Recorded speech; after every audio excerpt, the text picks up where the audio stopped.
Bon, aujourd'hui, je vais vous lire un autre témoignage assez rare, parce que ça n'arrive pas fréquemment, ce qui s'est passé. C'est un homme, donc il a intitulé son témoignage Kundalini, divine mère d'amour. Le 5e jour du stage d'été restera gravé dans ma mémoire à jamais. Sous les mains de ma masseuse, une énergie monte de mon chakra de base. La jouissance arrive. La montée continue jusqu'au plexus. Un immense bonheur m'envahit, une force intense. Les larmes de joie coulent. La beauté me fait perdre le contrôle. Et soudain, je ressens au-dessus de ma tête une puissante force divine remplie d'amour. Pas de peur. Abandon total devant cet amour-là, cette grâce. L'énergie devient de plus en plus présente.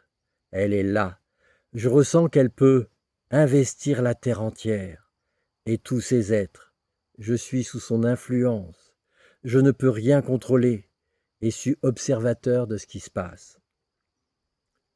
La force me pénètre. Tout devient jaune orangé dans la pièce. Des paroles sortent de ma bouche.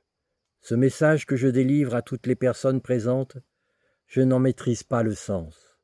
Ma conscience et mon mental sont comme endormis.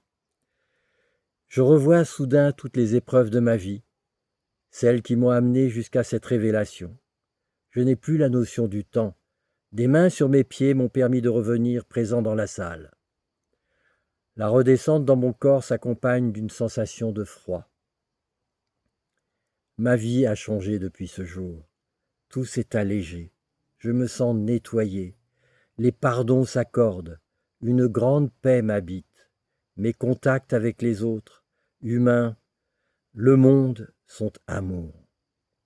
Je me sens en harmonie, en phase avec mon être profond. Humilité, joie, bonheur, confiance sont devenus mon quotidien. Je baigne dans la félicité. Christian. Voilà ce qui s'est passé. Cette ouverture de Kundalini, parce qu'on peut appeler ça vraiment une ouverture, il est allé au fond.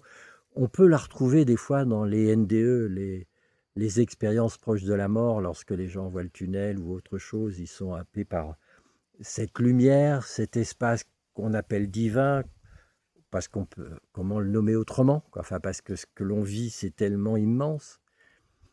Voilà, et c'est vrai qu'à ce moment-là, à un moment donné, je voyais que c'était tellement fort pour lui que je suis allé à ses pieds, je me suis mis à genoux devant lui, et à ce moment-là, j'ai posé mes mains sur ses pieds pour le faire redescendre et revenir dans cet espace incarné. Parce que c'était tellement fort qu'effectivement, si on ne s'occupe pas d'enraciner ça, de le ramener dans le vivant habituel, bien ça peut être très fort à vivre et il peut se sentir perdu après aussi, au lieu d'avoir vécu quelque chose de fort.